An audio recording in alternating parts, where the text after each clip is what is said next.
Alrighty. Hi, everybody. I hope you are doing okay. I'm Bart. I'm your host, and welcome to Technology in Renewable series, where we're going to be discussing the newest and hottest topics and trends when it comes to e-mobility, renewable energy, and everything around technology and business here. Today's episode is a special from two reasons, actually. One, it's a grand opening of our season one. And two, we've got a very special guest with me here today, Oleg Logvinov, CEO of IoTecha. Oleg, really nice to have you here. Bart, it is my pleasure, and I didn't know that would be season one, episode one, so I'm very honored to be the opening of the season. It's a big load to carry. Well, thank you very much, and I appreciate your time here within the whole series. Oleg, I do have a question. As a CEO of a company that plays a significant role when it comes to global EV transition, you must feel that you're in a very much good space and time. I mean, car makers are claiming that they're going to be stop manufacturing diesel and petrol cars. E-mobility market is pretty much right now in adolescence, and it's basically, I think it's fair to say it's quadrupling very much. And there's a huge need for EV interoperability and effective and seamless communication within all of the EV ecosystems. But did you have the same feeling when you actually have been starting the company back then? Well, let's put it this way. We had a hope that this market will explode and we will be part of it. But honestly, first of all, it really is an honor and I would say a huge luck to be a part of a market that is hitting this knee of the curve where basically the growth from linear becomes exponential. And for most of us, an opportunity to experience participation in such market comes maybe once in a lifetime. So it is Mhm. absolutely, I would say, luck, fortune, call it whatever it is. But it also is a number of years of hard work that led us into this market. Because our journey into e-mobility was not simply one day we woke up deciding, okay, we're going to play this market. Many, many years ago, myself and a few of my colleagues with whom we founded this company were part of the team that actually created Powerline communication that fundamentally is what is connecting the vehicles and chargers today. After that, our startup at the time was acquired by ST Microelectronics. We came into ST. We actually took our technology, developed a silicon based on that, and this silicon is quite successful, and we are using it today in all of our applications. And we decided to spin off from ST in 2016 to start this business. But what's very Mhm. interesting about it, our cooperation with automakers and those who are building charging infrastructure has actually begun over 12 years ago when the development of combined charging system ISO IEC 15118 standard had begun. At the time, there were multiple choices of what technology to use for vehicle to charger connection, and Powerline communication called HomePlug was selected as one. And we were fortunate to be co-creators of this technology. So this is a many years of work towards building technology, silicon, and then starting building systems based on the same for this market. So you Well, can call it luck, but it's also a very lengthy journey. Well, I actually, did a bit of a research, and I've actually was, very much surprised, but positively surprised that you've actually been working at the very much, beginning of creation of this standard, like 15.11.8. So can you share a bit more in terms of what was initially HomePlug and how much it relates to 15.11.8, because I think there are some very much exciting ground rules that was built back then, and then it still continues the same concept but a bit different, well more developed ecosystem and standardization right now, right? Right. Well, I mean, when we started developing Powerline communication technologies, that was early 2000s. And our goal at the time was not really connection of the vehicles and chargers. We were mostly focused on audiovisual applications. We were focused on Hmm.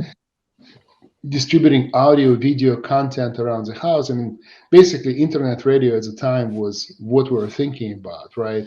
That was before Netflix was born. That was before we started enjoying Hulu and other applications. And I think it was a pure coincidence, luck, fortune, whatever you want to call it, is that automakers at the same time around 2007, 2008, when we were already deploying Powerline communication for home networking and multimedia applications, automakers started to think, well, how is this future would look like when vehicles actually connect to the chargers? And the intelligence embedded into the charging process needs to be supported with very robust, high-level communication between the vehicle and the charger. And there were multiple candidates for technology to be used there, including Wi-Fi and other options. And HomePlug GreenFi, which is a subset of HomePlug Powerline communication, focused on the robust technology, was chosen as a baseline technology. And that's how our journey into eMobility had begun.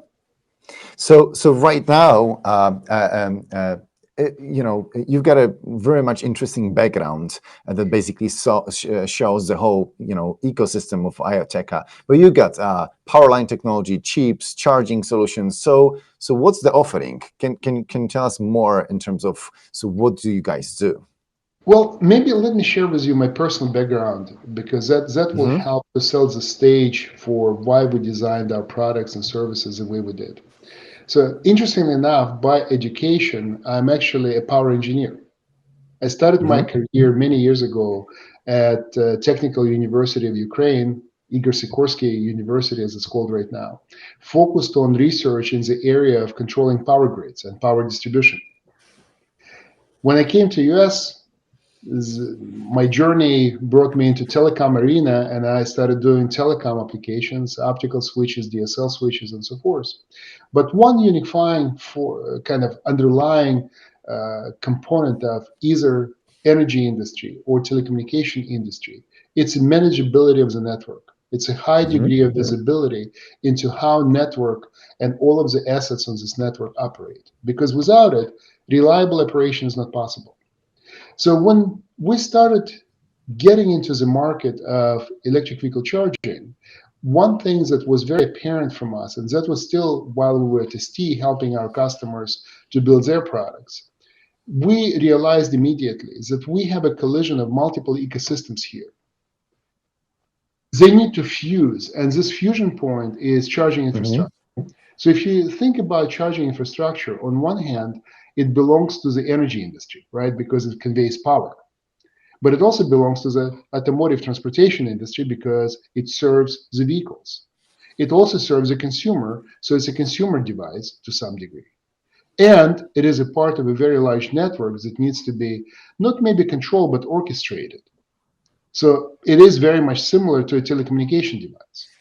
So that is why if you look at Ioteka's name, IoT with a power in it, we basically wanted to fuse a concept of what can be found in IoT world, which is manageability, connectivity, digital twins concepts, and so forth, and the ability to integrate it with the needs of automotive and power industries.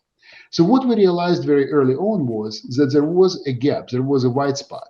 And this white spot was, I would say, pool of expertise and knowledge that would enable to aggregate all of the elements of this various ecosystem in one platform. And what we saw as a struggle with our customers is essentially this integration point, how to accomplish it. So the idea was born. Why not to take the silicon that we created, wrap it with the software, create effectively what Intel and Microsoft had done for computing industry years ago, a motherboard with an operating system that enables smart charging. And that's how the concept of Ioteka was born. So you're talking about the IBM chip, basically, and your platform that you call IoT on Intelligent Power Platform altogether, right? Yeah, so basically it is a motherboard hardware piece that goes into the charger, becomes brains of the charger, with operating systems running on the top of it, and complementary component, which is our cloud platforms, that basically caters in three main categories of services.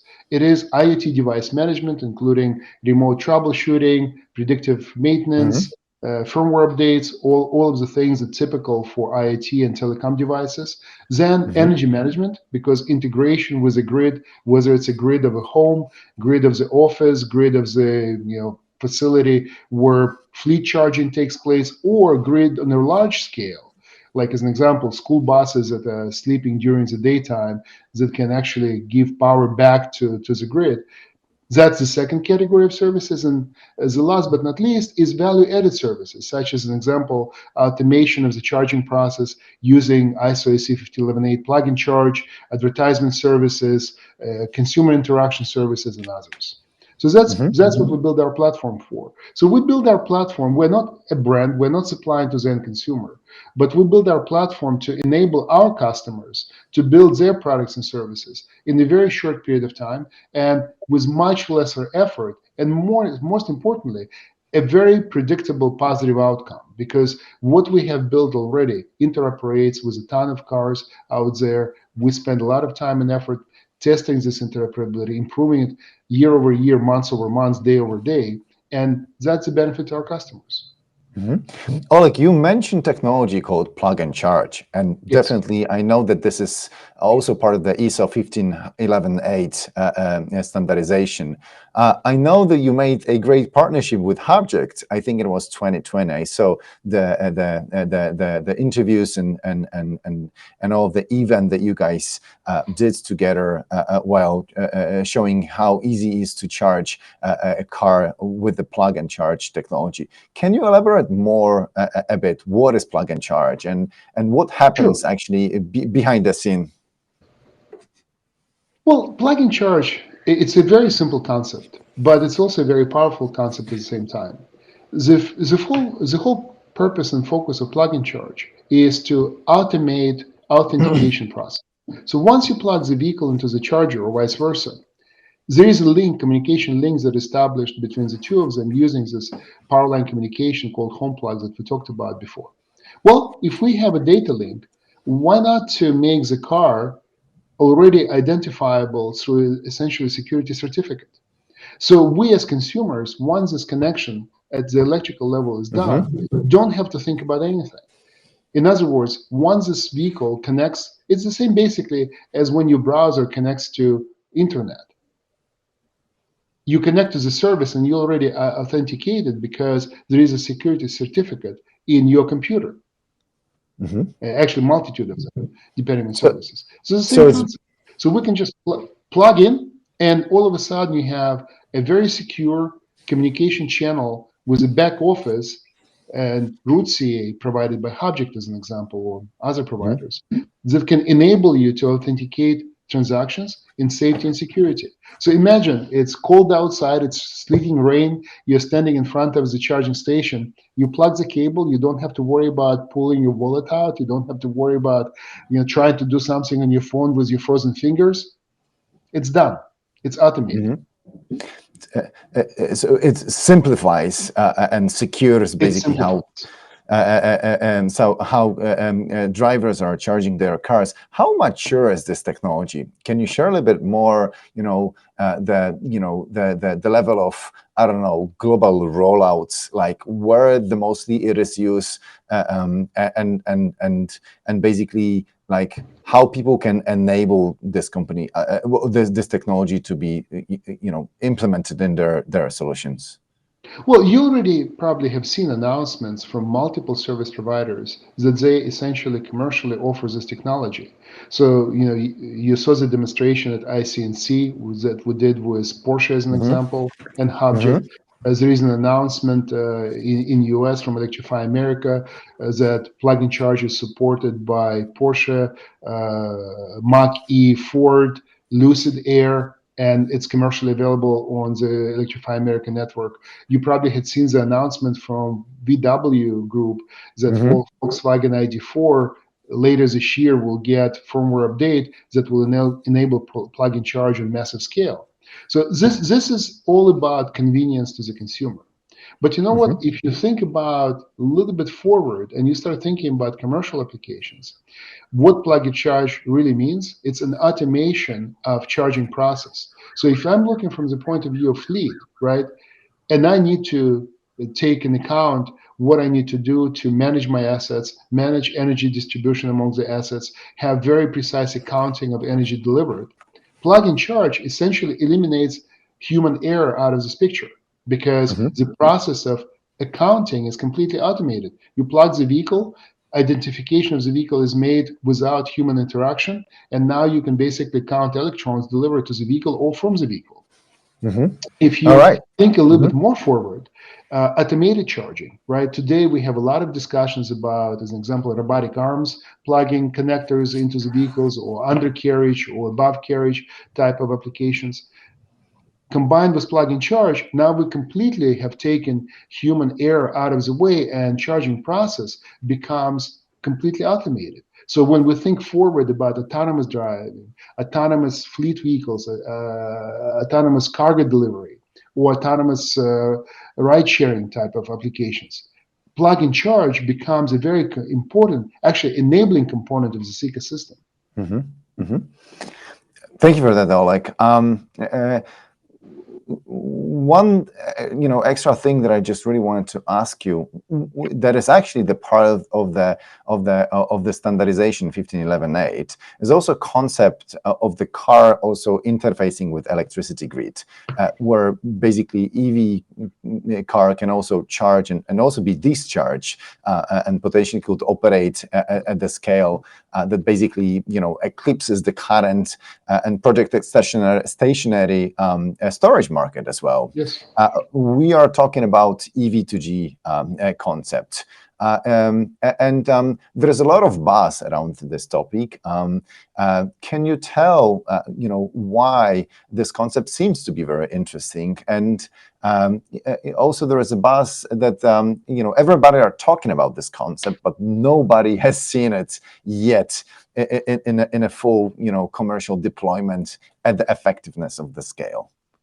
Well, I mean, look, any technology takes some time to come to market, but the reason for the buzz is actually quite justifiable. Because if we look at what it means to not just consumers, but fleet operators, to the grid operators, and many others, it's value creation. Let's look at the vehicle today, any kind, whether it's a motorcycle, passenger car, fleet delivery vehicle, Class 8, rig, doesn't matter. It is a depreciating asset. Once you purchase it, right, year after year, the value of this asset will drop, and year after year, you will continue to throw money into maintenance. So this asset does nothing but depreciate and cost you money to operate. So now let's think about V2G.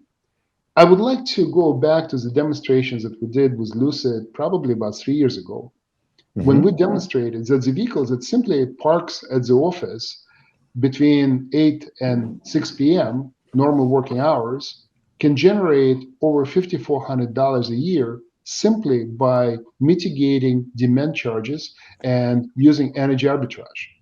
I think somebody has mentioned that when you have an electric vehicle, 95% of the time, it's actually plugged in, if this have such a condition, and it's basically, useless, standing there useless currently. Well, I mean, for a passenger car, it's generally true to say that 95% of the time it's stationary, right? Because if you drive to the office, you're at the office, and then you drive home. And it's different for fleet vehicles, because there is a saying, if you're not turning, you're not earning, because you would like to have those vehicles on the road as much as possible. But at the same time, if you look at school buses, as an example, in the US, a very typical application, they only run in the morning, then in the afternoon. The rest of the time, I would say most of the time, they're stationary, unless somebody hires them to do something very specific. But that's I would say, rather than an exclusions than the rule.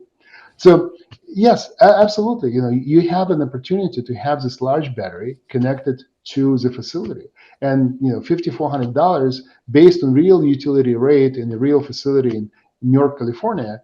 That's a huge value. So all of a sudden, you're changing the game.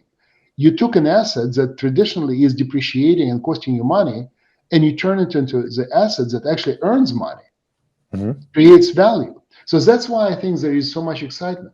And by the way, it's not just because of earning the money. I mean, one of the problems that consumers have faced here in the US is power outages.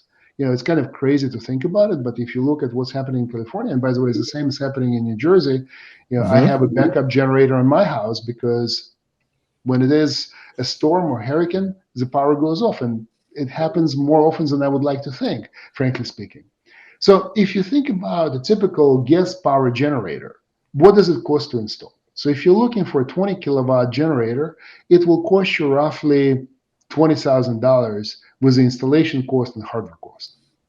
Well, if I have a vehicle that has, let's say, 80 kilowatt hour battery, and I'm not afraid to use, let's say, 60 out of this 80 kilowatt hours to power my home, I basically have a backup generator replacement that can power full house for probably more than a day for sure, right?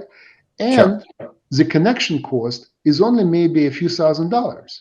So now I have, let's say, this $15,000 value that I can shift from a stationary asset that I hate to pay for because really it doesn't give me any pleasure. It just Sure. it's there because I need it, right? Right. It's a necessity, not something that I desire. And I turn this asset into something that I can actually enjoy. So now I can afford a car that costs $15,000 more. Right. That's a game changer. It is. It is. Oh, thank you for explaining this, to our audience as well. We are coming to the end. I just really want to ask you a couple of questions regarding your company. Not far away from now, BP has made an investment in Ioteka, and that's fantastic. And congratulations on that. Thank you. With basically the whole global EV infrastructure market, I've read that basically is set to exceed more than 55 million, I think, charges in buildings by 2030.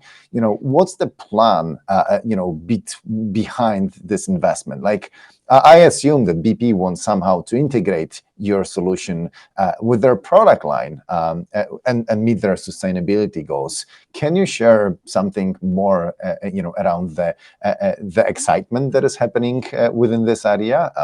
And it will be really, really interesting to hear as well. Well, it's very exciting for us to have BP as one of our investors, and as you could see from the press release that was published during the investment time, BP has very ambitious plans when it comes to the deployment of the charging infrastructure.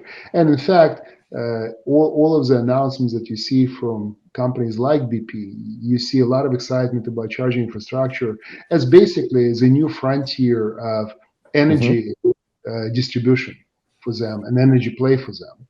So we're very excited to have BP as one of our partners and investors. Unfortunately, I cannot really talk about details of the plans, but I can tell you that you will probably see some very exciting announcements coming down the pike very, very soon, and that will be done quite shortly. But in general, what we see today is that we're drinking from a fire hydrant. This market is really exploding, and all of a sudden, people realized that smart, interoperable, and connected charging is the key to the success of the charging infrastructure. I'm very fortunate to say that we have been working towards creating this interoperable, connected, and smart platform for many years. And now it's really the time for this platform to become a center stage enabler for a lot of our customers to go to market, to shorten their time to market, to shorten their development time and lower the development costs. This platform is also designed to help our customers to lower the CapEx upfront investment that they need to make, and through the smarts built into the system and through the cloud services, reduce APACs while the system is being operated. So we're here, we're open to new business, we're open to a lot of customers, we're growing, and by the way, looking for people to join us to become members of our team. So if you know anybody who is interested in making our planet greener, please let them know they should talk to us and consider becoming a member of our team. Absolutely, Oleg. Thank you for your time. If anybody wants to reach Oleg or Oleg's team, I think the email is pretty much straightforward, which is oleg@iotecha.com. And we're going to be posting this details of the contact for the recruitment and rest of the cool stuff that Ioteka is doing in links below. Oleg, thank you very much. It was a huge, honor and pleasure to have you here in the first episode.